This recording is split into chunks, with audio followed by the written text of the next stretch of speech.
Hola, hoy vamos a estudiar las identidades notables.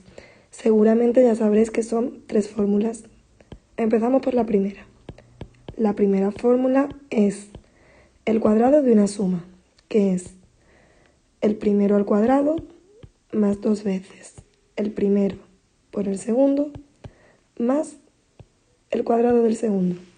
Lo primero que debéis recordar es que cuando en álgebra escribimos números o letras que no están separados por ningún signo, realmente ese signo son el por. Ahí lo podemos ver. Por otro lado, también podéis ver esta fórmula escrita de esta manera. El primero al cuadrado más el cuadrado del segundo más 2 veces el primero por el segundo. Realmente son la misma fórmula, solo que hemos usado la propiedad conmutativa y se ha cambiado estos dos términos, pero que, como decimos por la propiedad conmutativa, no variaría el resultado. Muy bien, nos quedamos con la primera fórmula para no liarnos.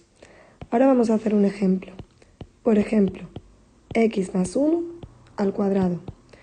Lo primero que os puede ayudar para las identidades notables es reconocer quién es ese primero y ese segundo del que hablábamos antes. El primero, en el caso de la fórmula, es la a. En nuestro nuevo ejemplo sería la x. Y el segundo, que en el caso de la fórmula es la b, en nuestro ejemplo sería el 1. Bueno, pues la fórmula decía que era el primero al cuadrado, es decir, x al cuadrado, más 2 veces el primero, es decir, x, por el segundo, es decir, 1, más el segundo, en este caso 1, al cuadrado. Muy bien, pues ahora tenemos que desarrollar esto. Pues como lo hacemos paso a paso, sería x al cuadrado más 2 por x por 1. Recordad que tenemos que multiplicar los números por los números, de modo que eso sería 2 por x. Y por último, esta parte, que sería más 1.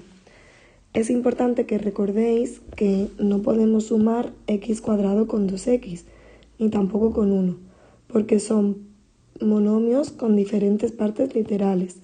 Este es x y este es x cuadrado, entonces no podemos sumarlo, así que el resultado final de este ejemplo sería justo este.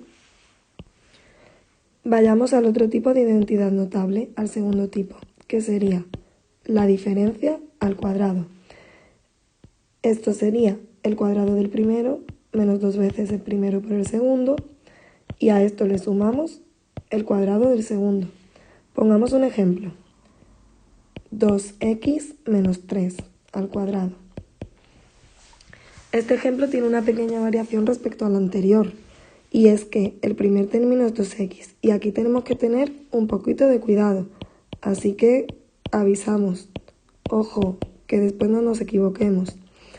De nuevo vamos a identificar cada término.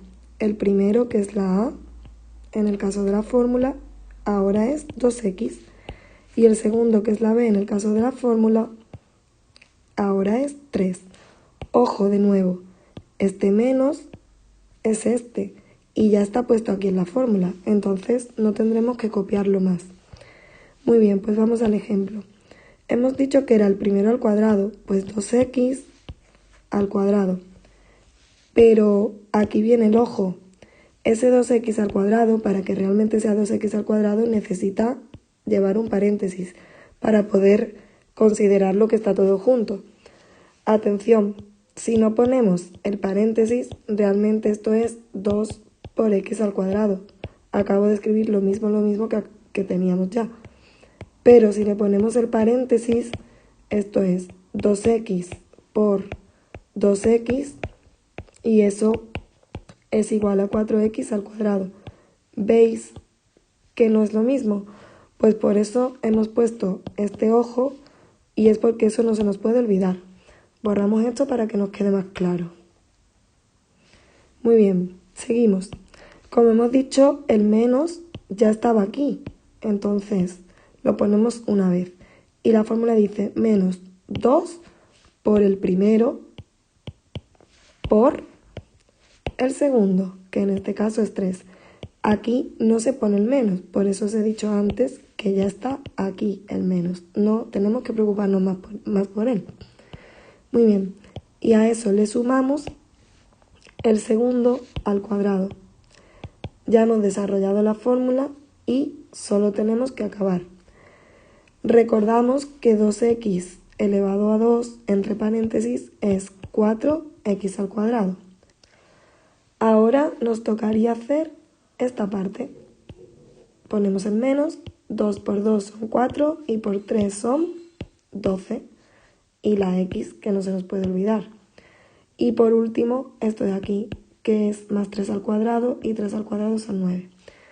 De nuevo, igual que antes, no podemos mezclar 4x al cuadrado con 12x ni con 9, porque son tres monomios cuyas partes literales no coinciden. Así que este es nuestro resultado y habríamos acabado el ejemplo. Y vamos a por el último tipo de identidades notables que seguro que habéis estudiado en clase, y es la suma por la diferencia. La suma por la diferencia es igual al cuadrado del primero menos el cuadrado del segundo. Aunque a estas alturas seguro que sois unos expertos, vamos a señalar quién es el primero y quién es el segundo, para ahora en el ejemplo tenerlo ya hecho y más clarito. Vamos a poner un ejemplo, x menos 3 por x más 3. Aunque podéis ver que aquí pone menos y en la fórmula el primero es más y aquí pone más y en la fórmula el segundo es menos, eso no tiene nada que ver porque la propiedad conmutativa de la multiplicación hace que esto de aquí cumpla exactamente lo mismo que esto de aquí. Es una suma por una diferencia. Muy bien, identificamos quién es el primero, que era la a y ahora es la x, y el segundo sería el 3. Recordad que el más y el menos ya están en la fórmula. Pues si nos fijamos en la fórmula que dice que es el primero, es decir, x al cuadrado, menos el segundo, es decir, 3 al cuadrado. Ahora la desarrollamos, esta parte se queda exactamente igual, x al cuadrado, menos 3 al cuadrado, que son 9, y habríamos terminado nuestro ejemplo.